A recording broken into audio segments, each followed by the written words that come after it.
Buenas noches, bienvenidos, bienvenidas. Gracias por sintonizar La Ley de la Selva, como cada lunes por la noche aquí en la pantalla de C5N. Tenemos hasta las 12:30 un programa realmente interesante. Hoy va a venir Mariano Ginás, el cineasta, guionista, director de cine. Acaba de lanzar una película de circulación bastante sui generis, pero créanme, tiene cosas muy interesantes para decir sobre la cultura argentina. Bueno, es el co-guionista de Argentina 1985, lo vamos a escuchar en un ratito. Nos vamos a meter también en Brasil. Hay mucho que aprender del Brasil de Bolsonaro, por lo cual en un ratito también vamos a conversar con un catedrático, sociólogo, él, que trabaja en Estados Unidos, pero que viene justamente estudiando mucho a ese espejo que adelanta en muchos aspectos a la Argentina. Mauro Porto, en un ratito aquí en La Ley de la Selva. Pero el momento que atraviesa la política argentina puede mover a confusión. Hay quienes creen, mirando las encuestas, que Milei ya remontó la cuesta y está en ese momento en el cual la luna de miel, bueno, equivocó el rumbo de muchos presidentes que creyeron que se iba a prolongar en el tiempo. Las encuestas cantan que es el mejor momento del presidente, que es un momento en el cual además se revirtió la pérdida de imagen positiva que había tenido a mitad de año, a caballo de lo más duro de la crisis, pero es algo que sirve relativizar mirando la letra chica de las mismas encuestas. Fíjense ustedes, por ejemplo, lo que sacó Subán Córdoba ayer, una de las encuestas que más viene pulsando la opinión pública, que en realidad marca lo mismo que todas las que publicaron en los últimos 15 días. Una caída de la imagen negativa del gobierno nacional y un aumento de su imagen positiva que además entre octubre y noviembre fue bastante pronunciada. Ahí están los 6 puntos de mejora en quienes responden que aprueban la gestión del gobierno nacional y la caída simétrica de 6 puntos de quienes la reprueban. Pero, como les decía, es lo que dicen todas las encuestas. Hay una de la consultora Tendencias que tiene vínculos con el PTS, del Frente de Izquierda, son especialistas académicos universitarios, pero que trabajan junto con la izquierda, que lo confirman, fíjense las ironías del destino, a partir de otra convicción, la de que Milei domó la inflación. Y claro, lo muestra esta compulsa que hizo la consultora Tendencias al preguntarle a la gente si percibe que ese descenso se nota en su bolsillo. ¿Percibís en tu bolsillo que baja la inflación? Le preguntó Tendencias a la gente, más de 2.500 casos en todo el país, y lo que le respondieron en agosto fue muy distinto a lo que le respondieron en noviembre. Aumentó del 21 al 30 la cantidad de gente que dice que sí, que ya se nota en su bolsillo, que mejoró la situación, y se redujo en 3 puntos la proporción de gente que dice está empeorando. Ahora, el índice de aprobación o la percepción sobre la inflación, que es la gran promesa de Milei, bajarla y a caballo de la cual se monta para contestar todo lo demás, todas las desventajas que tuvo su programa para hacer bajar la inflación, luego del fogonazo inicial que él mismo indujo para licuar los salarios de la mayoría de la población, no indican necesariamente que haya una adhesión al corpus general de ideas de La Libertad Avanza. No indican que haya tampoco un acompañamiento al reseteo social y económico que propone el gobierno con su modelo de ancla cambiaria y ancla de salario justamente para combatir la inflación. Para ver eso, conviene ir a la letra chica de estas mismas encuestas que preguntan un montón de cosas que en general no ocupan ni los títulos de los artículos escritos al respecto, ni tampoco la mayor cantidad de minutos de análisis en los medios audiovisuales. Fíjate vos, la primera pregunta que seleccionamos de la encuesta de Subán Córdoba: ¿se recuperan los sueldos, como dice el gobierno? Porque lo que viene diciendo el ministro de Economía, lo que viene repitiendo el presidente, es que los sueldos crecen más que la inflación, desde hace meses, que ya remontaron todo lo perdido, cosa que es mentira, y que además ahora están incrementando ese poder adquisitivo. Bueno, la gente evidentemente no es sonsa. El 63% prácticamente está en desacuerdo con esta frase: los salarios empezaron a ganarle a la inflación. Hay un tercio que está de acuerdo, y van a ver cómo ese tercio se replica en cada una de estas preguntas más programáticas, más cualitativas que hacen justamente las encuestadoras. La segunda es sobre el mantra que repiten los fans de Federico Sturzenegger, un poco como remake de lo que pasaba en el menemismo: nada de lo que deba estar en manos privadas, ¿se acuerdan que Dromi la dijo mal la frase?, permanecerá en manos del Estado. Bueno, ¿hay que privatizar todas las empresas estatales? No. La gente mayoritariamente está en desacuerdo con esta idea. Este fin de semana, por ejemplo, conocí una empresa estatal que es ejemplo de tecnología de punta, el INVAP, en Bariloche, propiedad de la provincia de Río Negro, pero dependiente de la CONEA, de la Comisión Nacional de Energía Atómica. Quizás hasta resulte alarmante para muchos de los que están mirando que el 38% casi está de acuerdo con esta frase. Pero evidentemente no es una porción mayoritaria de la sociedad. Fíjense, la pregunta sobre los impuestos a los ricos, que también hace la misma encuestadora Subán Córdoba, no parece reflejar una adhesión masiva a los postulados de Javier Milei. 3 de cada 4 dicen los ricos tienen que pagar más impuestos que el resto. Y solamente un 23% está en desacuerdo con esto que, bueno, casi era un consenso igualitarista de nuestras democracias, aún en el continente más desigual del planeta, que es Latinoamérica.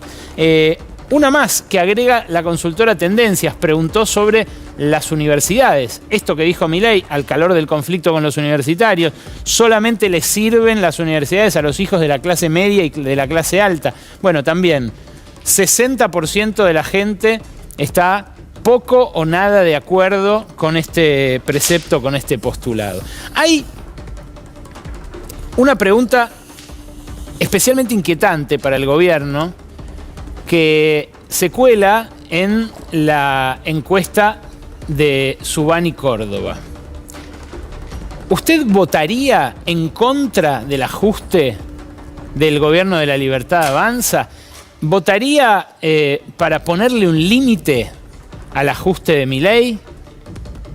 Bueno, acá es donde empieza a ponerse interesante y a ponerse electoral también la pregunta. Es donde empieza a aparecer la sospecha que muchos albergan en el establishment político de que no es que Milei está ganando, no es que tiene su mejor momento, sino que no tiene nada enfrente. Esa intención de ponerle un límite a Milei hoy no tiene quien la corporice, quien la represente. La CGT, que estalló en 1000 pedazos en el medio de negociaciones para que no le saquen la recaudación a los sindicalistas de las cajas que manejan las obras sociales, los propios sindicatos. La salida de Pablo Moyano de allí en medio de tensiones con su propio padre en Camioneros. La interna eterna del peronismo. Hoy viene Lucía Isikoff en un ratito a hablar del pacto Cristina-Milei. ¿Existe tal pacto? ¿Existe lo que denuncian los macristas? ¿Hasta qué punto hay canales subterráneos que unen a uno y otro campamento? Bueno, son preguntas que exponen esa crisis. Pero esta respuesta, evidentemente, pone en tela de juicio esa aprobación que aumenta y esa desaprobación que cae. Porque claro, eso se da, si esto fuera un experimento de atmósfera controlada, en un contexto en el cual falta el otro jugador, faltan las negras en el ajedrez, ¿no? Bueno, es lo que está ocurriendo. Ahora, este ajuste agrede todas las semanas, todos los días, diría yo, a un sector distinto. Y quienes podrían aglutinarse detrás de este límite, quienes podrían buscar quién lo corporice, son cada vez más. Hoy, por ejemplo, le pregunté al jefe del PAMI en la primera mitad del gobierno de Macri por este recorte a la cobertura de medicamentos para los jubilados. Escuché lo que respondió. Por supuesto que el riesgo está en que ahora, aplicando estas medidas, se prive del beneficio de los medicamentos subsidiados a alguien que lo necesita. Y lo que no puede faltar es que a un paciente, que a un jubilado le falte el remedio que necesita. Nosotros, cuando hicimos algo parecido en el PAMI, lo que pusimos es un botón rojo que, ante la mínima duda, inmediatamente el funcionario tenía la obligación de primero dar el beneficio y eventualmente después hacer las evaluaciones. Claro. Hasta el macrismo tenía un botón rojo que en este tipo de casos establecía un freno. Paraba la motosierra, por ponerlo en la propia metáfora. Ahora, si hay algo en lo que Milei acertó, es con el concepto de casta. Lo vamos a hablar con Porto en un ratito.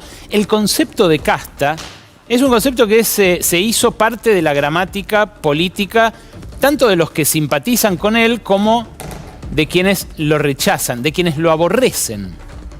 Claro, es una noción que pasó a formar parte del lenguaje cotidiano en las propias bases de la sociedad, también en la discusión entre intelectuales o entre los más informados de la política, pero porque hace eco de una desconfianza atávica en los argentinos que viene de hace muchísimo tiempo en las instituciones y en las corporaciones que animaron históricamente la política argentina. Así como todo lo que fuera autoridad de algo en 2001 estaba en cuestión, ahora vuelve a estarlo. De alguna manera es la vuelta de aquel 2001. En cuotas, porque no hay un estallido, el estallido con el que sueñan muchos de los enemigos de Milei.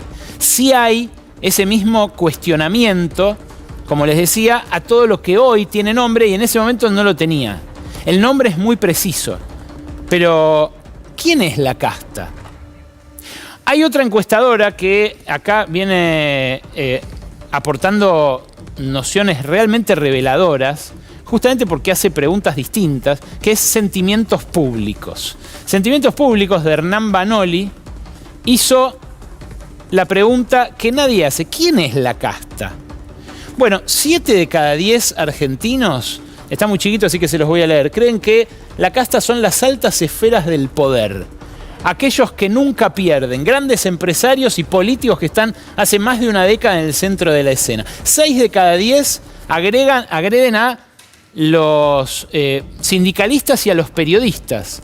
La casta, de la palabra sería, o del ruido, de la calle.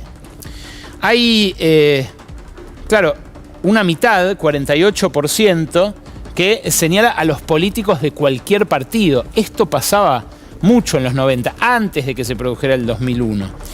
Y solamente un 20% dijo que son todos menos los de La Libertad Avanza. 1 de cada 5. ¿Por qué es importante esta pregunta? Bueno, porque Milei, que le puso nombre, creó un Frankenstein que se le puede volver en contra. Hay otra pregunta, la siguiente, cantada a esta, que hizo el propio Banoli con Sentimientos Públicos, que es: ¿Milei es de la casta o no? Y ahí, fíjense la respuesta, porque creo es tan reveladora como la de quienes podrían hacer un voto defensivo el año que viene si encontraran a quién. Para casi el 60% de la población, Milei ya es parte de la casta o está a punto de convertirse en parte de la misma. Solamente ese núcleo, 1 de cada 3, lo que antes veíamos en los que quieren privatizar todo, en los que no quieren que los ricos paguen impuestos, en que creen que los sueldos le están ganando la inflación, esos están convencidos de que Milei está combatiendo la casta. Pero no es la mitad, es mucho menos. Hay una minoría que considera que no es útil el concepto, pero fíjense qué minoritario. qué es eso.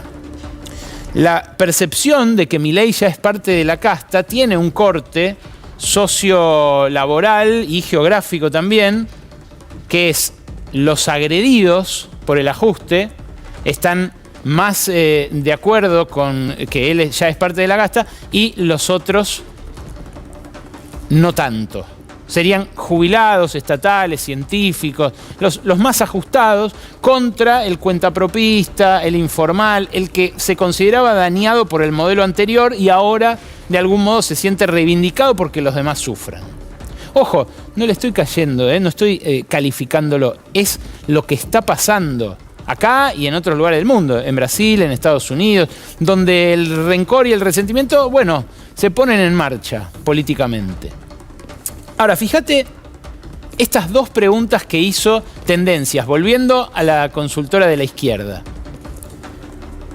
¿Está conforme con haber votado a Milei? Le preguntaron a quienes lo votaron en el balotaje. 9 de cada 10 lo está. Es exactamente lo que voté, dicen en las redes sociales. Solamente un 4% se arrepiente o está disconforme. Y fíjense cómo pasa lo contrario con los que votaron a Massa. Le preguntaron a ese universo si está conforme con el rol del peronismo en la oposición. Y adivina qué, más de la mitad está disconforme. De vuelta, las negras que no juegan en este ajedrez imaginario donde Milei festeja que gana, que avanza, que corona, pero los otros no mueven.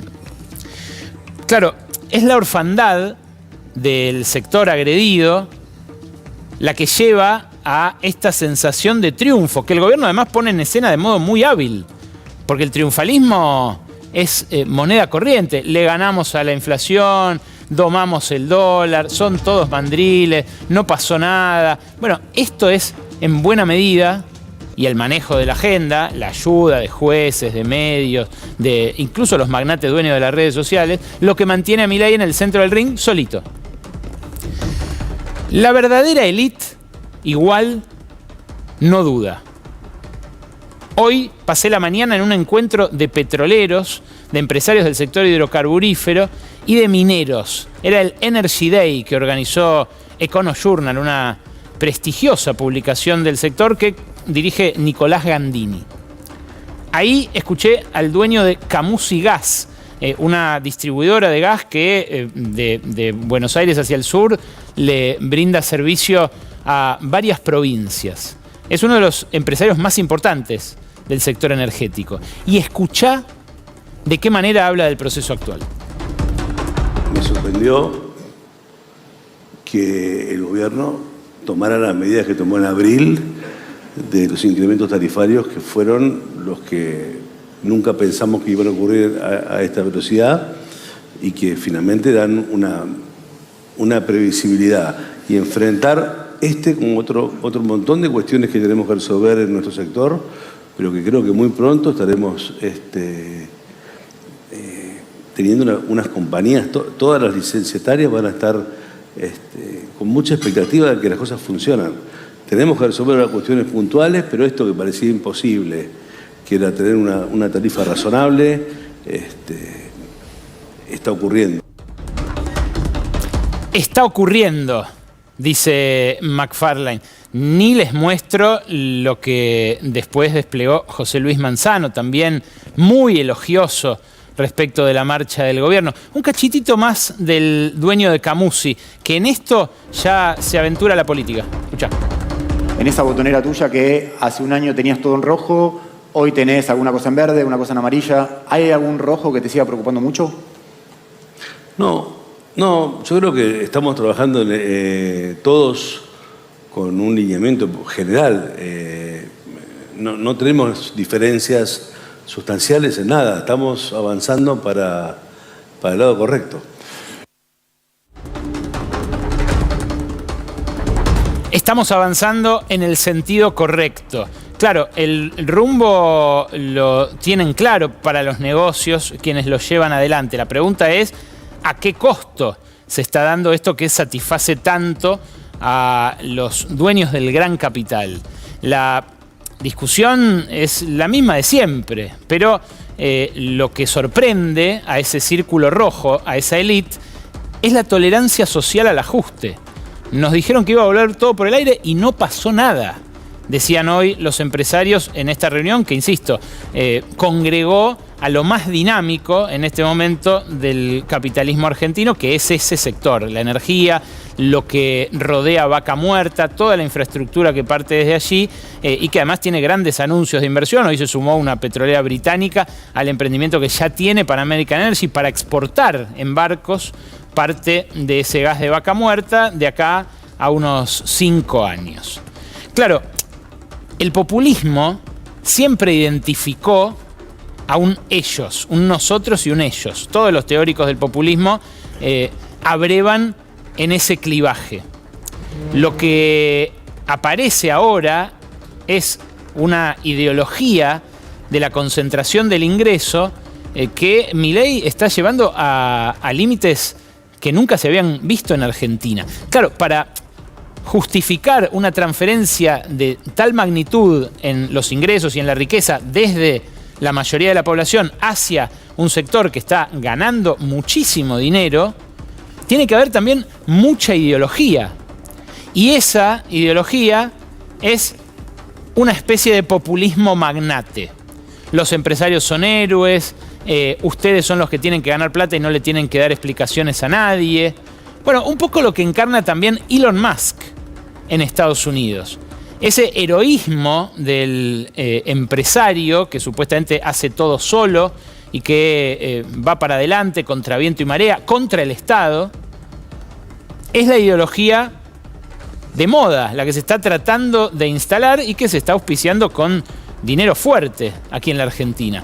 Claro, la que descubrió que en realidad no es tan así es la que aparece al lado de Elon Musk, Mariana Mazzucato. Mariana Mazzucato, la economista favorita del Papa, una economista que además viene influyendo mucho en la discusión internacional, en el G7 desde Gran Bretaña, viene impulsando la tributación progresiva, viene impulsando que justamente se frenen en algo a estos magnates. Bueno, lo que dice Mariana Mazzucato es: nada de lo que inventó Elon Musk es suyo, está el Estado.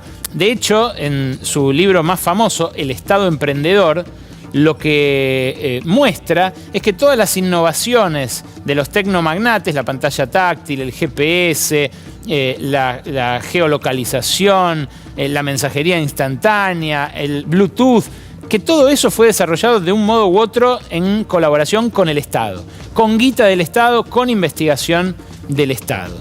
Y lo prueban las múltiples vinculaciones y contratos que tiene Elon Musk con las distintas áreas, distintas reparticiones del Estado norteamericano. Esto lo publicó Esteban Actis, un politólogo, en sus redes sociales, un politólogo moderado, no especialmente crítico del gobierno de Javier Milei, que muestra cómo Tesla, SpaceX y las demás compañías de Elon Musk tienen contratos con todas esas reparticiones del gobierno de Estados Unidos. Claro, lo grueso es lo de los cohetes, con el Departamento de Defensa, con la NASA, con múltiples reparticiones que ponen dinero, recursos, que trabajan como si él fuera parte del Estado. Ahora lo va a hacer, porque ahora va a estar codo a codo con Donald Trump en la Casa Blanca. Pero fíjate qué otra cosa tiene Elon Musk con el Estado. Un montón de reclamos y de investigaciones por faltas a la competencia o por abuso de posición dominante. Claro, una cosa no quita la otra. Que les moleste el Estado no quiere decir que no lo usen. Y eso es lo que puede llegar a hacer entrar en crisis a una relación que ya nace mal. Porque el Estado a ese populismo magnate le sirve un montón. Y al servirle hace entrar en crisis a esa ideología que sustenta justamente el privilegio exorbitante de hoy ser de esa pequeña porción del planeta que se está beneficiando. En cualquier caso, lo que por ahora van a tener que seguir haciendo los magnates para seguir llevando adelante su política es ganar elecciones. Y ahí es donde vuelve hacer útil el Estado. El gobierno de Milei viene haciendo donaciones discrecionales a distintas ONGs, a distintas iglesias e incluso a fundaciones de sus propios funcionarios como prolegómeno de lo que va a venir en la campaña. Estuvimos revisando la política de donaciones del Estado que se aceleró en estos últimos meses justo cuando empezó a ponerse en marcha la campaña. Y se hizo haciendo uso y tal vez abuso de los bienes que quedan en depósitos de la aduana, que yo no sé si todo el mundo lo sabe, pero que cuando son de contrabando o no son retirados por sus propietarios, se donan. ¿Quién decide a quién se donan esos rezagos aduaneros, esos remanentes? La Secretaría General de la Presidencia. ¿Quién ocupa la Secretaría General de la Presidencia? Karina Milei, justo la armadora del esquema político para las elecciones de 2025 de La Libertad Avanza. En esos containers hay de todo. Hay ropa, electrodomésticos, vehículos de todo tipo, maquinarias. La ley establece que sea la Secretaría General de la Presidencia quien reparte. El que actúa, el que ejecuta a órdenes de Karina Milei, es el subsecretario de Gestión Institucional, Eduardo Lule Menem. Este hombre lo que hace es mandar los productos, mandar los contenedores, mandar los vehículos, mandar lo que sea que queda en la aduana a discreción del jefe, de la jefa, perdón, el jefe, le gusta que le digan, pero lo registra en el boletín oficial, porque la ley misma que le da esa potestad lo obliga a hacerlo. Y ahí es donde entramos nosotros. Revisamos todas las publicaciones en el boletín oficial de donaciones de la Secretaría General de la Presidencia y nos encontramos con que las iglesias evangélicas, Abel Albino, el médico que decía que el semen atravesaba la porcelana y que no había que usar preservativo porque no tenía utilidad para prevenir las enfermedades de transmisión sexual, y también el intendente de Gualeguaychú, que a la sazón es el ex percusionista de Ráfaga, son los preferidos del jefe y de Lule. Son los destinatarios de la mayor cantidad de donaciones de la Secretaría General de la Presidencia. Mira, el gobierno hizo donaciones a 7 municipios que eligió a dedo. Hubo 6 que recibieron más o menos lo mismo, entre 1 y 2 donaciones de ropa, cubiertas de auto, que quedan mucho en la aduana, se ve, calzado, repuestos de vehículos. Son Concordia, en Entre Ríos, Villa Dolores, en Córdoba, Gobernador Virasoro, en Corrientes, Salta, la capital salteña, San Javier y Yacanto, en Córdoba, y Puerto Iguazú, en Misiones. Pero hay un municipio que recibió 9 donaciones, que van desde ropa, calzado, electrodomésticos, hasta un jet ski, 2 motos, 5 motores fuera de borda y un piragüón. Ese es el municipio de Gualeguaychú. Y claro, el municipio de Gualeguaychú es gobernado por este hombre, Davico, que asumió en nombre de Juntos por el Cambio, pero que rápidamente, por su amistad con los Menem, empezó a recibir los favores de esta Secretaría General de la Presidencia, que le mandó más que a 5 provincias juntas. A una ciudad sola le mandó más que a 5 provincias juntas. Incluso recibió más que la gobernación de Salta, que fue la que más recibió estas donaciones aduaneras. Pero te decía que no son los únicos los gualeguaychenses. Tenés las iglesias evangélicas también como grandes beneficiarias de esto. Fíjate lo que recibió, por ejemplo, la Asociación Civil Visión de Campeones de Corrientes.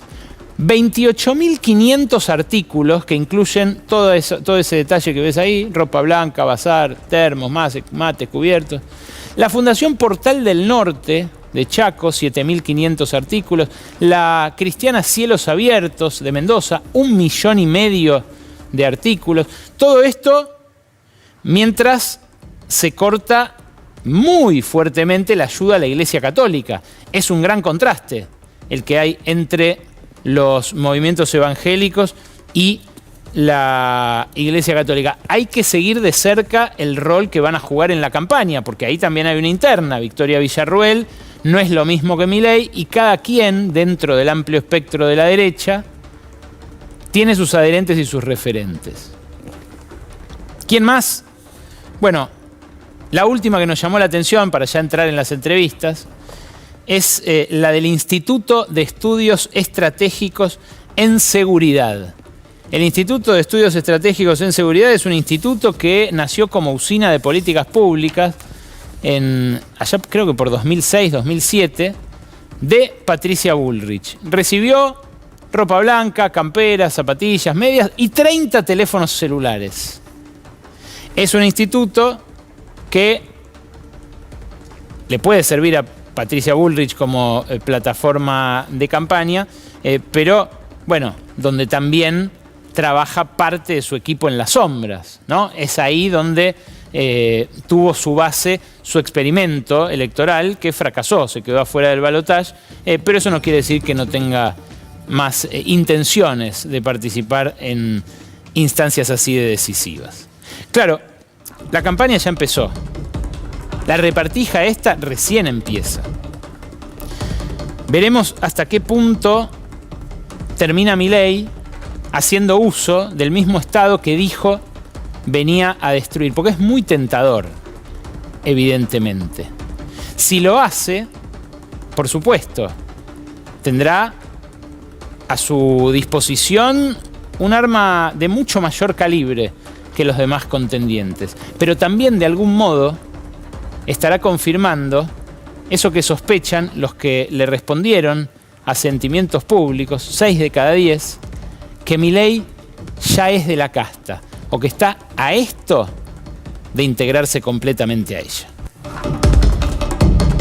Mauro Porto es profesor en la Universidad de Tulane, en Nueva Orleans. Es brasileño de nacimiento, pero trabaja allí en Estados Unidos desde hace mucho tiempo. Viene a la Argentina invitado por la UNSAM, la Universidad de San Martín, a unas jornadas sobre polarización, redes y medios. Pero tiene muy estudiado ese espejo que adelanta, como les digo siempre, que es Brasil. Mauro, gracias por venir. Gracias por la invitación. Bueno, ¿qué rencores aglutinan y utilizan a su favor tanto Bolsonaro como Donald Trump o Javier Milei? Bueno, yo acabo de escribir un libro sobre el ascenso de la extrema derecha en Brasil, del bolsonarismo, ¿no? Y trabajo mucho con un sentimiento político que ha sido mencionado, pero no tanto enfatizado con tanta, con la necesidad que necesitaría, que es la noción del resentimiento político. Como grupos sociales, al decorrer de un tiempo, acumulan un resentimiento tan fuerte que los facilita su movilización por nuevos movimientos políticos que se convencionó llamar en las últimas décadas la extrema derecha, ¿no? Uh-huh. Entonces, en el caso de Brasil, yo miro mucho el rol del resentimiento en la movilización política de la clase media, que muchos estudios en Brasil demuestran que fue la base social principal del bolsonarismo. Entonces, yo empecé a mirar a mis redes de amigos y familiares y preguntaba, ¿no? ¿Qué llevó a esta gente a abrazar con tanto entusiasmo un movimiento político que era abiertamente tan autoritario y tan regresivo? Y pasé a entender que parte de la historia estaba en un fuerte resentimiento sobre algunos cambios que Brasil había experimentado durante el llamado periodo del lulismo, ¿no? de los dos primeros mandatos del presidente Lula y los dos primeros mandatos un mandato y medio de la presidente Rousseff. Y yo resalto dos políticas en particular que generaron un verdadero pánico de estatus en la clase media. Una fue la ampliación de los programas de acción afirmativa para acceso a las universidades, que hasta entonces era monopolio de una clase media blanca, privilegiada, y la extensión de derechos laborales a las trabajadoras domésticas. En Brasil hay más de 6 millones de trabajadoras domésticas. O sea, es un fenómeno que perpasa no solo la clase alta, pero la clase media. Acá también. Sí. Acá hay más de 1 millón. Sí. Entonces, cuando durante el periodo del PT en el poder se decide apoyar una enmienda a la Constitución para ampliar los derechos de las trabajadoras domésticas, eso crea un pánico de estatus en el sentido de que en Brasil para la clase media, tener una empleada doméstica es vista como una necesidad y no un privilegio, ¿no? Y eso movilizó mucho las pasiones en el sentido de entender que los cambios que estaba pasando en el país era inaceptable, ¿no? Pero qué interesante, porque lo que señala usted es que algo progresivo, una política de inclusión como esas de Lula, generó la reacción en quienes vieron acercarse a una parte del pueblo a la que no querían acercarse. Acá quizás fue un movimiento simétricamente opuesto. Fue la impotencia del gobierno anterior para cambiar la realidad de una mayoría que había echado a Macri, que había echado a la derecha, la que trajo a una derecha peor, ¿no? Sí. Lo que es interesante es que ver que el resentimiento político juega un rol importante en el ascenso de la extrema derecha, pero las condiciones históricas son radicalmente diferentes de país para país. Entonces, el modo en que se constituye el resentimiento político en Brasil no opera de la misma forma con el trumpismo. Entonces, ahí otros grupos sociales experimentan este crecimiento de un sentimiento de resentimiento fuerte por otros motivos, ¿no? Entonces, en el caso de trumpismo, me parece que es claro que la clave para la primera y la segunda elección de Trump es el colegio electoral y particularmente el Upper Midwest, ¿no? El corazón industrial de los Estados Unidos, que fue devastado por políticas apoyadas tanto por demócratas como republicanos. Y en esta región del país, que era el corazón industrial, donde los demócratas tomaban las elecciones como ganadas, el llamado Blue Wall, que eran estados que siempre votaban demócrata, ahí está la gran reviravolta, ¿no? Y el trumpismo apela a grupos sociales que fueron completamente devastados por políticas neoliberales y particularmente por acuerdos de libre comercio neoliberales como NAFTA, que llevó a una destrucción de la base industrial de toda una región, ¿no? Entonces, ahí son grupos sociales distintos que experimentan, o sea... Pero perdón, ahí del diagnóstico nace una prescripción distinta. Sí. ¿Cómo se enfrenta esta derecha? ¿Moderándose o yendo más a fondo? No. Porque da la sensación de que en algunos casos funciona moderarse y en otros casos no. En otros casos lleva al fracaso. Estados Unidos fue como el paradigma de eso, ¿no? Kamala Harris, con más donaciones de magnates que el propio Donald Trump, con un 50% más de presupuesto en su campaña, un partido demócrata que corre a la izquierda, a Bernie Sanders, a Ocasio-Cortez, y que insiste con esto y que fracasa. Ahora, la verdad que acá la experiencia fue toda otra, ¿no? Sí, yo como alguien que intenta investigar e entender estas revoluciones conservadoras alrededor del mundo, yo pienso que hay que insistir mucho en la necesidad de estudiar las demás fuerzas políticas y cómo ellas han contribuido para construir el escenario que permite a la extrema derecha crecer. O sea, la campaña no se le hicieron ni las redes sociales ni los medios de comunicación. Acá se le hizo el peronismo a Milei. Sí, acá, por ejemplo, el caso de Estados Unidos, que lo conozco mejor. Sí.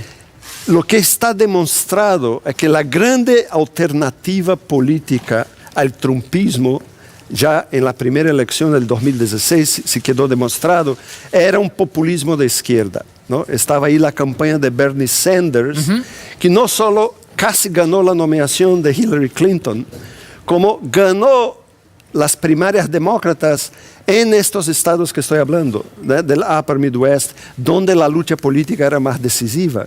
O sea, pero el establishment del Partido Demócrata es completamente afastado de lo que está ocurriendo en la base, en la realidad. Alienado. Entonces, el aspecto de trumpismo, de ser antielitismo, resona en mucha gente, porque la gente ve el establishment del Partido Demócrata como lo que ahí en Estados Unidos se llaman las coastal elites, ¿no? Sí. Las élites de la costa este, del Wall Street, de la costa este, de Hollywood, de Silicon Valley, ¿no? Ahora, ¿cuánto tiempo se puede gobernar para la élite fingiendo combatirla? No hay que fingir lo que... No, ellos hacen eso. Ellos fingen combatir a la élite, claro. Y como veíamos recién, los más lúcidos observadores de esa élite dicen, sigan así, que están gobernando para nosotros. Exacto. ¿Qué tendría la campaña demócrata de Kamala Harris a decir sobre la creciente desigualdad en Estados Unidos? El hecho de que más y más gente tiene dificultades de llegar al final del mes con alguna dignidad en su familia. No, la campaña enfatizaba el aborto, que es una cuestión importante, que se probó útil para los demócratas en varios estados, y la cuestión de la amenaza de Trump a la democracia americana. Sí, son temas importantes, pero no es lo que la gente estaba preocupada. La gente estaba preocupada es que esta nueva generación de jóvenes en Estados Unidos es la primera que está peor que la generación anterior. Y las políticas demócratas no tocaban en estos temas que eran importantes. Profesor, ¿identifica un punto débil de la ultraderecha a nivel internacional? Sí, el problema es cómo sostener un movimiento político tan envasado en un supuesto antielitismo en un sistema económico y político que profundiza las desigualdades, ¿no? Entonces, como los casos recientes demuestran, estas nuevas identidades políticas son muy sólidas, ¿no? La base social del trumpismo, del bolsonarismo, y mismo aquí, ¿no? Enseñaste los datos de las bases de apoyo popular a Milei. Estos son números bastante estables, ¿no? Pero la cuestión que se abre es cómo sostener estos movimientos políticos frente a una contradicción clara entre un discurso en contra las castas, las élites, y un sistema político económico que genera más distancia entre los más ricos y los más pobres. Entonces me parece que ahí está la gran dificultad y el intento de los partidos de extrema derecha es construir identidades nuevas que puedan enfrentar este dilema. Y me parece, en mi libro trabajo mucho con la idea de clase es importante, pero también tenemos que entender la importancia de grupos de estatus. O sea, la idea no es solo estoy bien o mal económicamente, pero la realidad es hay grupos que están en ascensión en contra a mi posición social y eso me disgusta o no, ¿no? Entonces, contando muy rápidamente, recientemente corrí un Uber para ir al aeropuerto, sí, y el motorista era un mexicano, sí, que estaba ahí 5 años en Nueva Orleans. Y empezamos a hablar de política y le pregunté en qué iba a votar y él dijo en Trump. Dijo, interesante. ¿Y qué piensas de la política de migración? Entonces él dijo, no, Trump está cierto. Si miran lo que está pasando, hay todo esta ola de migrantes de Venezuela, de El Salvador, de Honduras, que son criminales, que están trayendo droga y crimen y bandillas. Entonces, para este mexicano-americano, ¿no? Él construyó una escala de estatus en que los mexicanos están arriba de los más marginalizados, los más pobres y más de piel oscura, ¿no? Que entonces él se define como un grupo de Estado que que tiene aspiraciones a se beneficiar con trumpismo, a pesar de una contradicción clara de las políticas de Trump en relación a su grupo social. Entonces, estas nociones de estatus son muy importantes en la política y no siempre son reconocidas como tal. Acá no hay esa tensión migratoria, pero se me ocurre muy rápidamente franjas o distintas capas de estatus que Sí. pueden verse amenazadas por otras, ¿no? Sí. Por otras cercanas. O sea, no hace falta que haya una política que mejore concretamente la vida del que está abajo para que aparezca ese resentimiento en el que está apenitas arriba. Sí. En cuanto haya la noción de que soy beneficiario de un movimiento político en términos de revancha social, ¿no? de ponerme a apoyar a alguien que causa mucha revuelta e indignación en la gente que no me gusta, ¿no? Hay toda una serie de gratificaciones que surgen cuando el resentimiento está muy fuerte y quieres, ¿no? Es la época de hacer que sus opositores sufran, ¿no? Y mismo cuando tu condición social específica no ha beneficiado tanto del movimiento político aún, y tal vez por eso las identidades políticas que surgen con el ascenso de extrema derecha sean tan estables, ¿no? Porque la gente se apega a estas evaluaciones positivas de los cambios de estatus, aunque en términos concretos No mejore su vida. no mejore su vida. Claro, Entonces, es súper interesante. Sí. Mauro, lo que sorprende es que Trump haya vuelto después del fracaso que fue su primer gobierno, ¿no? Porque Nancy Fraser habla del populismo conservador y dice lo único que se le puede oponer, como decía usted, es un populismo de izquierda. sí. Y no apareció eso, gobernó el Partido Demócrata durante 4 años y ahora vuelve Trump haciendo algo que no había podido hacer ningún presidente, que es haber perdido un intento de reelección y haber vuelto, y encima arrasó. Bueno, basta recordar que en Brasil casi lo pasó lo mismo. La diferencia entre Bolsonaro y Lula en las últimas elecciones fue menos de 2%, ¿no?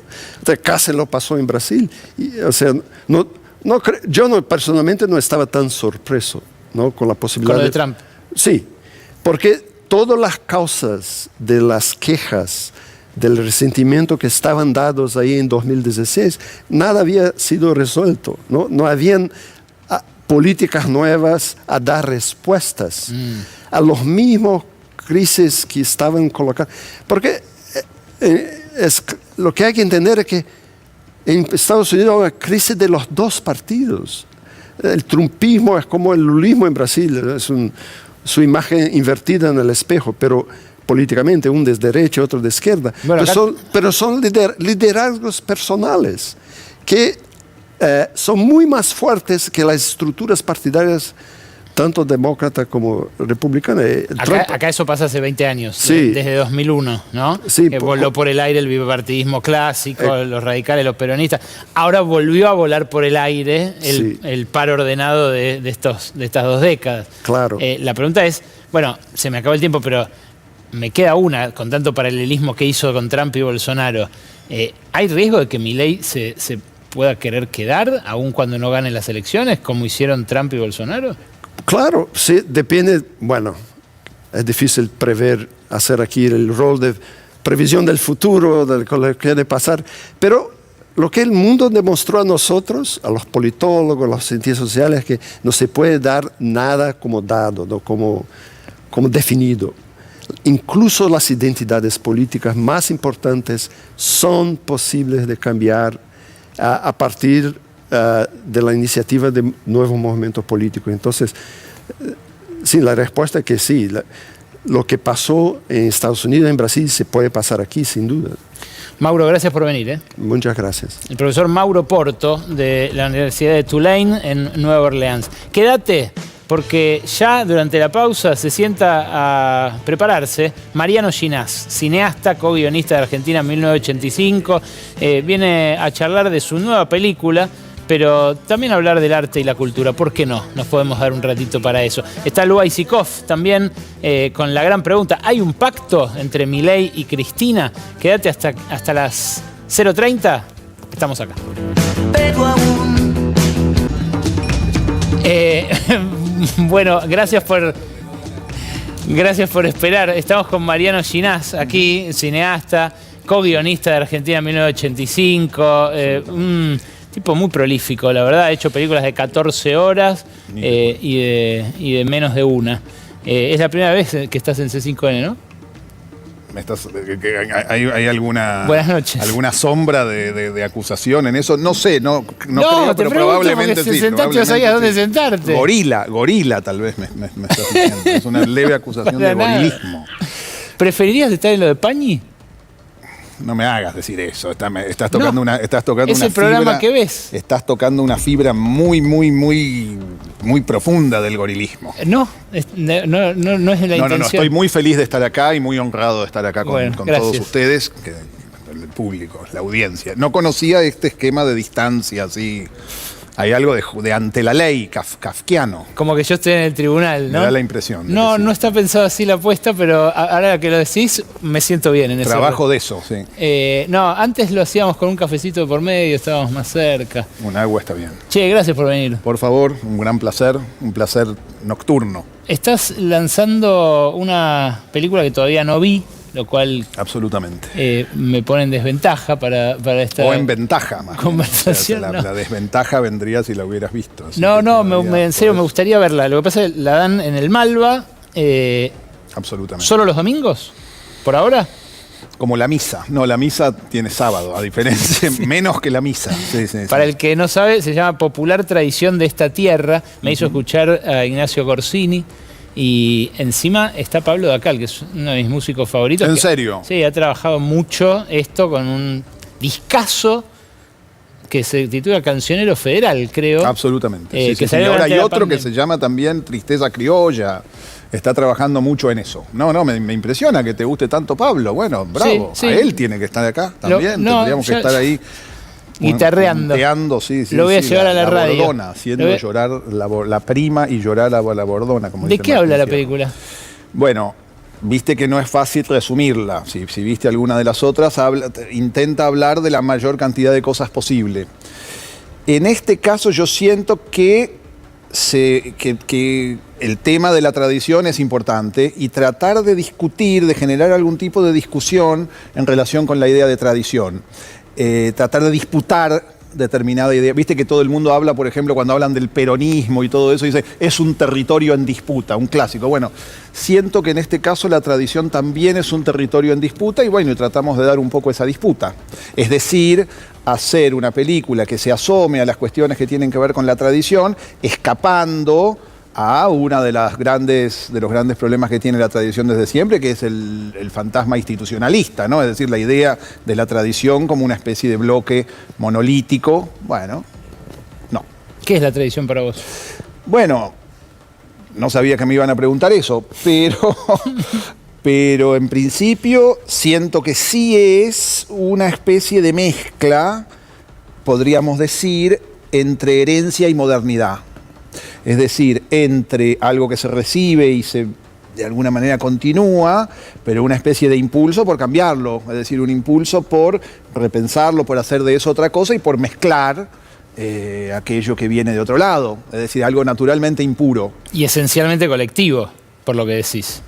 Bueno, pero es interesante, ya que haces esa pregunta, es colectivo, pero al mismo tiempo aparecen pequeños nombres en esas formas colectivas. Es decir, existen personas que de alguna manera mueven la tradición. Me parece más complejo, pero sí, básicamente colectivo. Pero no necesariamente masivo. Creo que, por ejemplo, hay tradiciones minoritarias, hay tradiciones secretas. Sí, claro. Hay tradiciones que tienen que ver con pequeñas corrientes que van marginales. Alguien podría decir la tradición siempre es marginal. No es verdad. Pero por ahí sí la tradición que a uno le interesa es marginal. Por ejemplo, Corsini en lugar de Gardel, qué sé yo. Y eso lo podés trasladar, si querés, si tenés ganas de hacer proliferar los fenómenos, lo podés trasladar a un montón de cosas. Y Es decir, Corsini sí, Gardel no. en esta época de Gardeles. ¿Por qué es una época de Gardel? Pensalo un poco. Me da la impresión de que sí, de que quienes venimos de una época más variada, se convirtió en una especie de juego, no sé qué pensás vos, el campo simbólico de personajes muy pesados, muy poderosos, que acaparan la totalidad de la atención y quedan un poco afuera los personajes más chicos. ¿No te parece? ¿Te parece que estoy diciendo cualquiera? No, es así, sí. No, es como que un fenómeno de la década del siglo que vivimos es que aparecen grandes peces gordos o gordas y se llevan mucha atención, dejando poco lugar a los tarariras, con perdón de la palabra. Hiciste un reportaje buenísimo que, bueno... El pico de mi carrera, el momento más importante de mi vida. No, del pico de tu carrera hablamos después, si querés. Pero ese reportaje a mí me resultó muy antiepocal y muy interesante. Porque ¿Te pareció antiepocal? Sí, totalmente. Recontra. Porque se perdió la capacidad, creo yo, de hablar entre gente que piensa distinto y de hacerlo elegantemente. Y es lo que hacen. Victoria Liendo, que es la que te entrevista para esta revista macrista, el que no sabe es la revista Seúl de la que estoy hablando, y vos. No sé si son amigos, no importa, porque lo importante es para el lector qué ocurre, ¿no? Mucho más amigos nos hicimos después de la nota. Casi nos sentimos como una especie de Lucía y Joaquín progres. Sí, totalmente. Pero sí existía buena onda. No, me interesa lo de antiepocal, porque tal vez sea contrario a una época que está empezando a desdibujarse. Eso es lo que yo pienso. Por eso estás acá. Es decir, yo pienso que hay una especie de cambio que va a venir y que tiene que ver con precisamente ese deshielo de los dos grandes bloques. Sí. Esa es un poco la esperanza que yo tengo. Hay un montón de cambios que no vi venir yo y temo que este sea otro. Por eso me interesa tanto lo que hicieron ustedes dos. En un momento vos le decís, es muy, muy gracioso esto, porque es una revista macrista, como digo, y te pregunta... Absolutamente macrista, sí. Absolutamente. Y te pregunta... sin por eso dejar de asomarse por momentos al mileísmo, a diferencia del propio Macri. Como el macrismo lo está haciendo. Sí. Se está asomando a la boca... más audaz, con mayor audacia que Morris. Sí, bueno, pero como sea, te pregunta qué te cae mal del macrismo y vos le respondés... Sería demasiado larga la respuesta. Sí. Te puedo decir qué me cae mal de Seúl, de esa revista, que creen que no ser de izquierda te hace vivo. Sí. Que alcanza con no ser de izquierda para ser un vivillo. Bueno, también hay que decir, ahora que estamos aquí, para no caer en la abyección, que hay muchísima gente que piensa lo contrario, que piensa que ser de izquierda te hace vivo. Eso te iba a preguntar. Eso, por supuesto, digamos, eso me parece que de alguna manera no está dicho ahí, porque estábamos precisamente conversando con Seúl, pero hay también como una especie de suficiencia que podríamos llamar de izquierda, porque uno podría pensar, no, la izquierda es precisamente no ser vivo nunca, uno podría tener esa exigencia, pero no sucede eso. Hay como una especie de satisfacción progresista que no es menos irritante que la otra, incluso, como podría decirle Luthier, es más irritante. No sé, no es una competencia de qué es más irritante, pero también hay que darles a ellos que efectivamente hay una especie de pensamiento suficiente. Quiero decir, para decirte una cosa, a mí después de la nota esa, me empezó a felicitar un montón de gente, como diciendo qué piola que estuviste, no sé qué. Y es gente que antes de esa nota pensaba que yo era un hijo de puta. Totalmente. ¿Entendés? Totalmente. Es decir, que yo era esto, lo otro, que no me jugaba por... Entonces, hay un punto en donde lo interesante me parece... Por ejemplo, por eso yo te dije a vos, digámosle a la audiencia que nosotros nos escribimos en secreto, que yo te dije que para mí vos la habías agarrado bien. Es decir, porque mucha gente vio la nota esa, la nota con Liendo, la nota en Seúl, como una especie de gastada. Claro. Y para mí no, para mí la clave era eso, era poder hablar con sentido del humor central, esa es la idea central, es decir, poder hablar de las cuestiones que nos tocan, que en este caso es la política cultural, con sentido del humor y con una especie de no deslegitimación de la otra entidad. Es decir, que sentarse a la mesa no sea una especie de principio de deslegitimación, que es lo que pasó cada vez más, y me parece que todo el mundo debería estar harto. ¿Y qué te cae mal de C5N, ponele? No tengo idea, no puedo, me cae todo bien. No, me parece fantástico. ¿Y de la izquierda? No, bueno. Además de ese reflejo especular. ¿A vos te parece que yo voy a venir acá a decir que me cae mal de la izquierda? No, me parece que no. Lo que creo es que sí, puedo decir qué cosas me parece que fueron completamente extrañas para una persona que tiene mi formación. Y básicamente, en su momento, cuando empezó, digamos, ¿por qué estos 20 años fueron 20 años, para decirlo muy a grandes rasgos, de suplicio? Y yo supongo que más de uno se va a sentir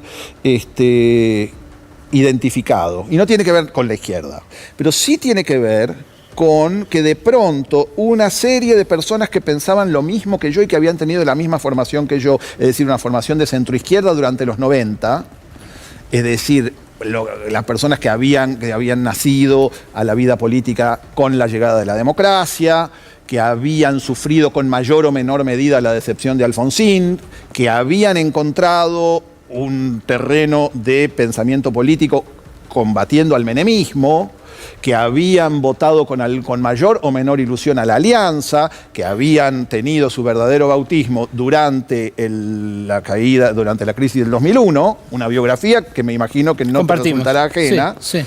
Y en un momento, cuando empieza la cosa, yo empecé a ver con un asombro que al principio puse muy de manifiesto y después cada vez menos, que había gente que había roto lo que para mí era la posición central, es decir, gente que se manifestaba de manera casi acrítica a favor de un gobierno. Siendo artistas. Exacto. O claro, pensadores, o personas, pero sobre todo artistas, ponele. Sí. Gente decía que decía, bueno, no, yo estoy cada vez con mayor timidez, cada vez como diciendo, y uno le decía, bueno, no, uno nunca va a estar a favor del gobierno, nunca, jamás. Eso es algo, es en lo que nos hemos criado, en lo que nos hemos fogueado. Sí, no, pero no sé qué. Y a los 10 años ya Twitter, la amo, hoy toca Cristina, digo, una cosa así completamente irracional. Bueno, eso no. Para decirte qué es lo que te molesta de no sé qué. Es decir, y hubo un momento en el cual eso significaba prácticamente la exclusión de cualquier tipo de territorio, de legitimidad, y uno tenía que hacerse muy el simpático o decir, bueno, no, es que es trosco, ¿viste? Había que legitimarse en rótulos purificadores para poder decir lo que uno pensaba, que decir, no, un caballero no está a favor de ningún gobierno. Podés estar a favor de medidas, podés simpatizar con esto, con lo otro, pero siempre distancia. Bueno. Te pregunto eso porque quizás sea parte del antídoto, parte de el pasar de época, de lo que vos decías. Y yo sospecho que sería bueno que fuera así. Es decir, si hay una sensación que yo tengo cuando con lo que vamos en Seúl, imagínate, las acciones de Seúl no subieron tremendamente. Me tienen que pagar una caja de no sé, al menos de varón B. Sí, claro. Sí, pero no creo que no lo van a hacer. Lo que digo es, si hay algo, yo siento que hay mucha gente que salió del closet, es decir, que fue liberador para un montón de gente que puede decir, bueno, sí, de nuevo discutamos como discutíamos antes de que se instalara este binarismo demencial. Lo que pasa es que hay avances y retrocesos también, ¿no? Me decías que este fue el pico de tu carrera, irónicamente, pero quizás no me equivoco si digo que lo fue... de algún modo, por lo menos como guionista, Argentina 1985, ¿no? Una película celebradísima. Desde el punto de vista profesional, ¿eh? Sí, yo después tengo mi vida. Sí. Mí esos son dos territorios, pero sí, 1985 igual. Digo, fue muy importante, sí. Desde el punto de vista del laburo, no hay duda alguna, sí. Algo de otro mundo. Hizo llorar a gente, de a miles en los cines. ¿No te bajoneó que después de ver a la gente aplaudir, ovacionar Estracera. Sí, no hice el link, no hice directamente el link, no dije... No, pero después, es poco el link tiempo que después... hizo tanta gente, decir, ¿cómo es posible que todos los millones que fueron a ver 1985 después votaron a Milei? No. ¿O quiénes son? Peor que a Milei, a Victoria Villarruel y a un gobierno que termina prácticamente reivindicando la dictadura de modo abierto. Sí, yo no estoy... Bueno, viste, hace poco hablé con tus colegas de la radio. Sí. Evidentemente nadie tiene la respuesta en relación con eso. Es decir, yo no sé qué... Pero yo no veo... Si bien veo un corrimiento muy fuerte de la sociedad hacia la intolerancia, hacia ciertas formas de derecha, hacia cierta irritación abierta con el progresismo, etcétera, eso lo veo clarísimo. No veo que el grueso de la sociedad respalde el negacionismo, digamos, me parece que eso que no pasa tanto. Me parece que eso es una prevención que uno tiene, porque evidentemente tiene una prevención con respecto a cualquier cosa. Pero digo, lo que pasó con la absurda visita a los genocidas en la cárcel fue una situación, una especie de paso en falso, en la cual todo el mundo tuvo que despegarse, salieron a decir, bueno, no sé qué, y se mandaron guardar, salieron rajando como rata por tirante. Es decir, no salieron noblemente a cancherear. decir, salvo el diputado misterioso que salió a decir, bueno, fueron héroes de la patria, se tuvo que guardar bajo 7 llaves su declaración. Y apareció esta diputada simpática también a decir que había tenido que googlear Astiz. Sí. Bueno, por eso digo, fue una movida, digamos, si yo hubiese sido, como es mi sueño, jefe de los servicios de inteligencia, estaría orgulloso de la movida, es decir, salió muy mal. Y Villarroel, me parece que ahí tuvo que, vos fíjate que no sigue hablando. Bueno, ahora salvo estos que pusieron a Firmenich en como una especie de rockstar en la novela del Mundial 78, ahora sí Villarroel. Bueno, por eso es verdad, hay avances y retrocesos, como vos decís. Perdón, salté de tema. La tengo que ver la novela todavía. Aparece Firmenich como si fuese Jimi Hendrix. De eso último, te puedo enhebrar la última pregunta. Vos hablás en este reportaje... Enhebrar es mucho. Sobre el embrutecimiento. El embrutecimiento que hace sostén a este gobierno, decís. Bueno, es googlear Astiz, ¿no? De algún modo. ¿Quién fomenta ese embrutecimiento? ¿Es a propósito? ¿Ocurrió? ¿Venía ocurriendo y no? Para mí venía ocurriendo. Vamos a decir otra maldad. Es verdad que hay un montón de gente, es decir, vamos a darle otra palma a Seúl. Es verdad que hay un montón de gente que ataca al Inca y que ataca al CONICET sin saber qué carajo son. Pero también es cierto que hay un montón de gente que aprueba y que festeja el Inca y todo eso, pero no tiene ni la más remota idea de lo que es el cine argentino. Que te dicen más Estado y exacto, ignoran que ese Estado aplastó a un montón de defraudados por su propio accionar. No, y que básicamente lo que es una especie de posición medio tuitera, de decir, me gusta, el thumb up, pero después no les interesa un carajo cuáles son los problemas reales. Es decir, así como hay un montón de gente que te dice, no, el cine hay que cerrarlo porque es Andrea del Boca, hay un montón de gente que dice que no, pero no sabe verdaderamente cuál es el problema, no le importa, no estaría... Es decir, hay algo en ese sentido de una despolitización muy fuerte que no sé con qué tiene que ver. Puede ser que tenga que ver con el juego de internet, con el juego de ir, pero efectivamente hay algo de la pérdida de la densidad de los debates en la cual, bueno, se ha perdido algo que tiene que ver con la capacidad de discernimiento. Es decir, yo, para hablar de mí, ya que estoy reporteado en un programa de televisión, yo daba una discusión muy fuerte contra el Inca. Toda la vida di una discusión contra el Inca desde que empecé a filmar y tenía una discusión que era muy interesante, que salía discutida en los lugares donde se debatía el cine y todo eso, y tuve que dejar de tenerla porque ya no daba, porque simplemente resultaba que esa discusión era utilizada por los macristas para decir hay que cerrar el Inca, y entonces los kirchneristas decían macristas no sé qué, entonces yo era como una especie de payasito que iba con mis ideas sobre cómo tenía que funcionar el instituto para que se pelearan los dos, el bueno y el malo, ¿entendés? Y aún a pesar de encontrar ahí la raíz del embrutecimiento, vos decís, más vale, aunque anden mal, no cerrarlos. ¿Cómo vas a cerrar algo? Vos me estás jodiendo, no hay que cerrar nada. Bueno, no sé. Pero digo, es verdaderamente, es como la pasta base del embrutecimiento. Decía, no, hay que cerrarlo. Pero es un razonamiento que no sé de dónde viene. Parece. No, efectivamente. ¿Cómo vas a cerrar el Inca? No, hay que trabajar, hay que ponerse, hay que usarla. Perdón, me parece un poco.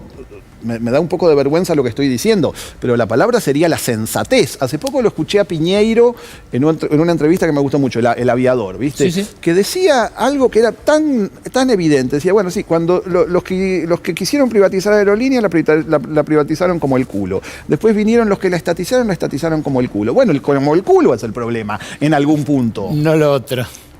También uno puede decir... Pero me da la impresión de que hay ahí una especie... El embrutecimiento tiene que ver con ese binarismo radicalizado, y en ese binarismo radicalizado es como se llega, para mí, a un gobierno como este. Es un resultado, no es causa, ni remotamente es causa de nada. Es una especie de cosa que nos hemos ganado de tanto tuitear. Mariano, gracias por venir a La Ley de la Selva. Por favor, un gran placer. La Ley del Gallinero y luego Lua Isikov sobre el pacto Milei-Cristina.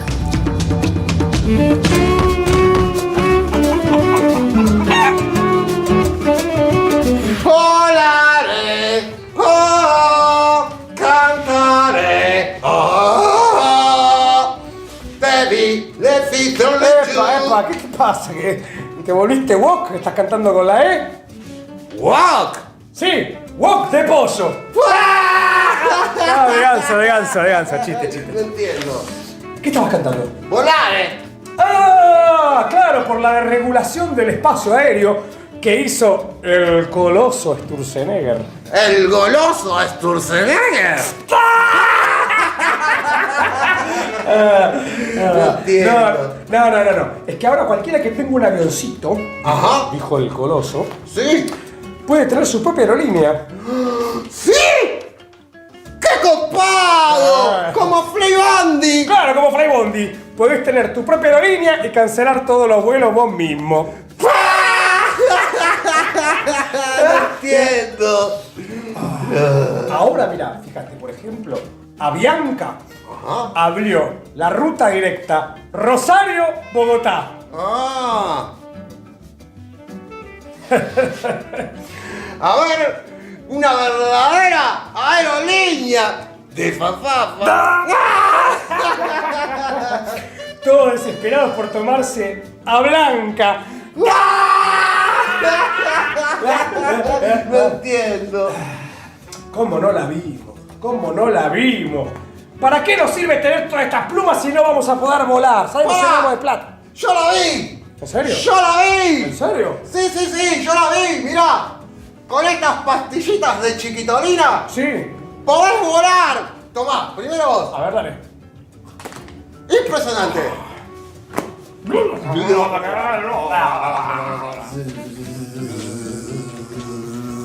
Pero, ¿qué hiciste? ¡Nos convertiste en mosquitos! Sí, pero ¿podemos volar o no podemos volar? No, sí, eso es cierto. Y además, ¿sabes qué? Podemos llevar pasajeros. Dengue, Chikungunya. chikungunya. ¡Y fafafa! ¿Se entiende?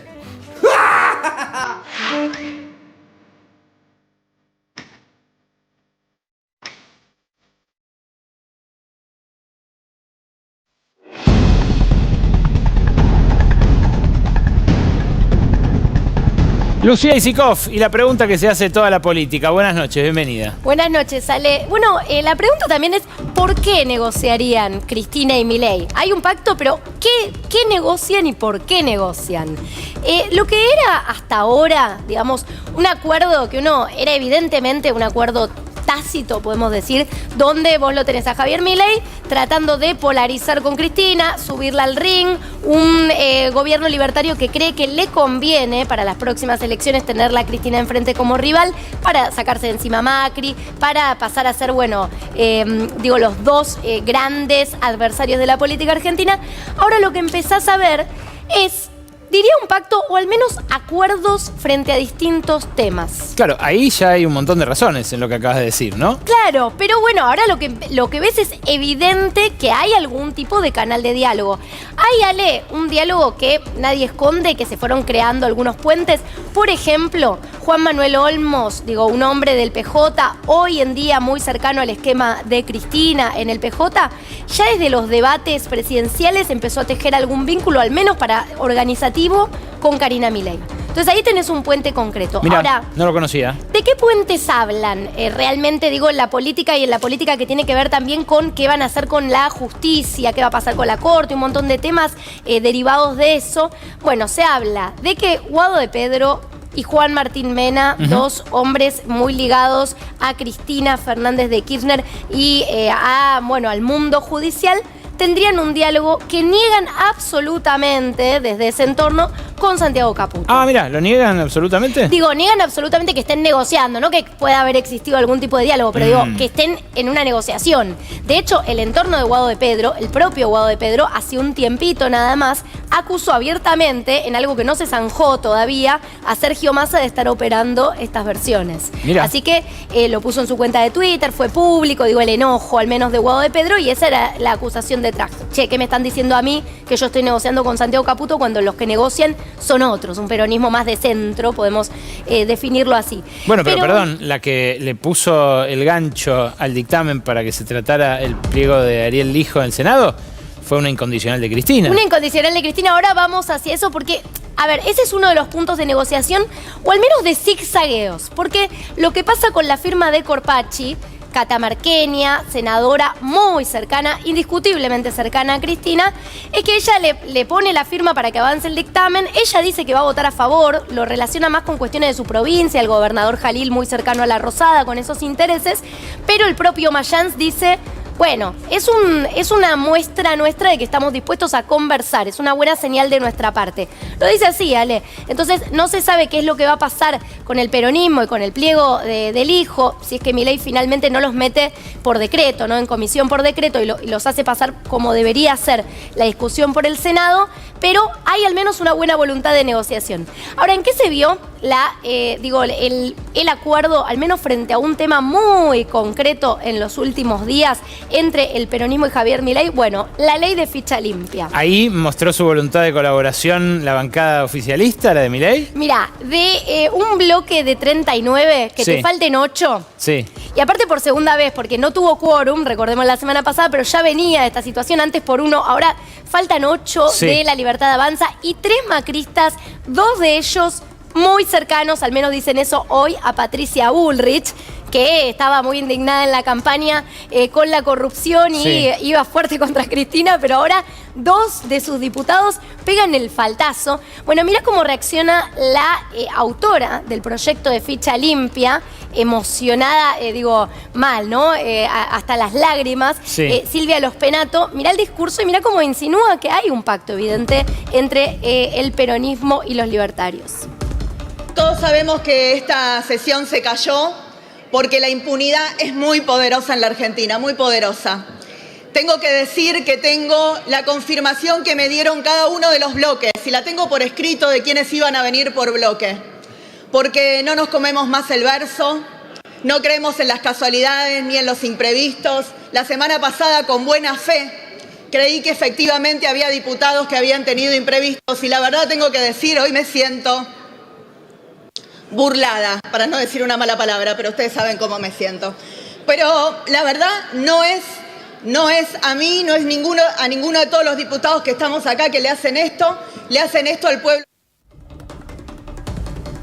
Bueno, burlada y burlado, no llorando, no con tristeza, sí te diría con mucho enojo se debe haber sentido Mauricio Macri. Y mirá el comunicado que comparte el PRO. Recordemos, este era uno de los supuestos acuerdos del PRO con Milei. Al PRO que le conviene, seguir relanzando esta agenda de institucionalismo, esta agenda republicana, para no quedar completamente borrado frente a Milei. Bueno, un comunicado extenso, pero te resalto esta parte. Mientras los diputados del PRO cumplieron con el mandato que nos dieron nuestros votantes, el gobierno decidió estar del otro lado. Esta es la línea hoy de Mauricio Macri, enfurecido. Ahora, Ale, el gobierno le contesta también con un comunicado bastante duro, pero me llama más la atención este tuit, que vamos a ver que representa lo que piensa Milei, sobre todo Santiago Caputo, que en definitiva es quien le da el aval constante a las Fuerzas del Cielo, la nueva agrupación. Algunos dicen, bueno, la cámpora del gobierno o lo que pretende ser. Mauricio, no te vamos a dar la hidrovía, decía en el tuit que veíamos recién. No te vamos a dar la hidrovía. A ver, dicen que lo que busca Mauricio Macri, simplificando, ¿no? Porque tiene que ver con un montón de cuestiones y cargos en el Estado, pero que lo que busca Mauricio Macri es el negocio de la hidrovía, entre otras cuestiones. Macri que queda muy perjudicado por este posible acuerdo, pacto, Milei, Cristina Kirchner, y Macri también muy atento, Ale, para cerrar a lo que puede pasar con las primarias. Bueno, y ahí va a pasar el nudo, ¿no? de la cuestión. Claro, él no quiere que se eliminen las primarias como sí quiere el oficialismo, pero la pregunta, en base a la información que vos manejás, a los dirigentes con los que vos hablás, ¿puede romperse esto que hasta ahora le sirvió de sostén al gobierno para aprobar la mayor parte de sus leyes? Mira, hay un pasito atrás de Milei que la tuvo que llamar a los Penato y decirle, mira, vamos a sacar un nuevo proyecto de ficha limpia, pero al mismo tiempo no lo va a mandar para extraordinarias, o eso me parece, no lo quieren hacer. Digo, no la rompen del todo por el lado de Milei, pero al mismo tiempo, y lo que puede pasar con las primarias, es supeditar completamente al PRO a: nosotros te damos los lugares que se nos canta en las listas, y si no, te arriesgás a salir tercero o cuarto. Está bien, depende del distrito, ¿no? El armado que tengas, pero hoy el PRO podría salir tercero después del peronismo Milei, incluso cuarto en algunos lugares donde están armando el peronismo de centro, digamos, con Schiaretti, Yarlora y quien se pueda, Larreta, el propio Larreta, quien se pueda sumar a ese armado. Así que no tiene mucho margen. No tiene mucho margen. La amenaza hoy del PRO es: nosotros vamos por separado, vamos con nuestro sello. Y también le hacemos ruido al gobierno porque le sacamos algunos votos. Hay que ver cuántos, sale. Gracias, Aisikov. Hay noticias como esta que, por supuesto, marcan el pulso de la política, pero otras nos confirman cada semana que ya estamos viviendo en un país bananero.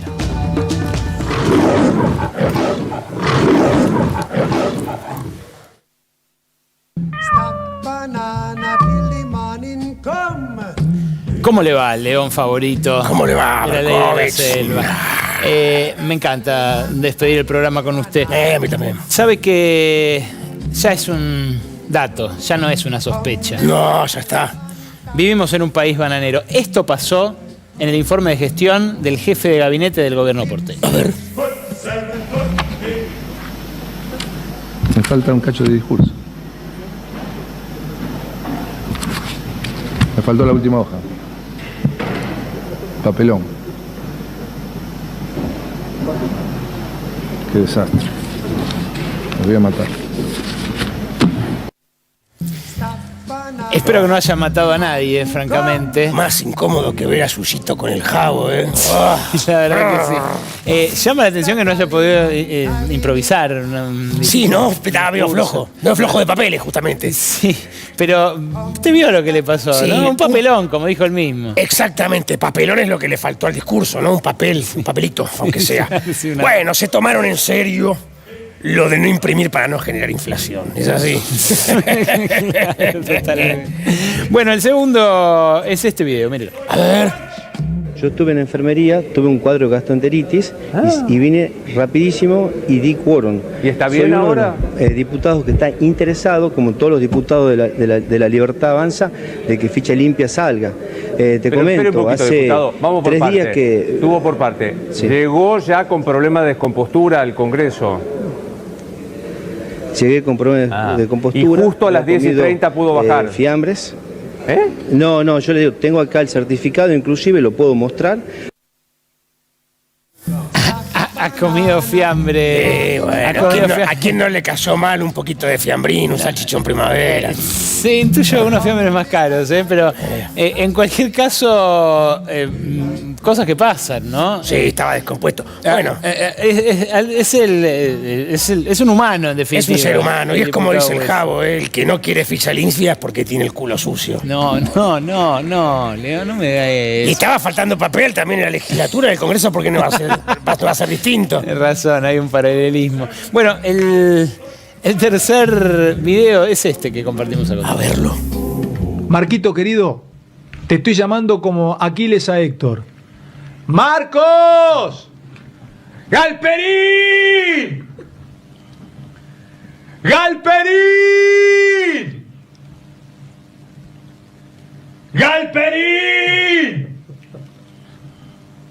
Estos tipos que te estaba mostrando recién, Boggio y la gente de Cadmipia, cree que el gobierno está entongado con vos, por eso abrieron el courier. Vos que tenés mucho más poder que nosotros, hacelos concha, Marcos. Lo llamé como en Troya. ¿Cómo en Troya? ¡Galperín! ¡Marcos! Me quedé sin palabras. ¿Leon opiniones? Mire, yo le voy a decir una cosa. Fanta puede llamarlo a Galperín todo lo que quiera, pero si viene de Uruguay y encima por Mercado Envíos va a tardar un montón y le van a cobrar un ojo de la cara, mi viejo. El regreso de Galperón. ¡De Galperín! Gracias, León. A ustedes también, gracias por estar ahí. Nos vemos la semana que viene, el lunes de 11 a 0:30, como cada lunes acá en C5N. ¡Galperín!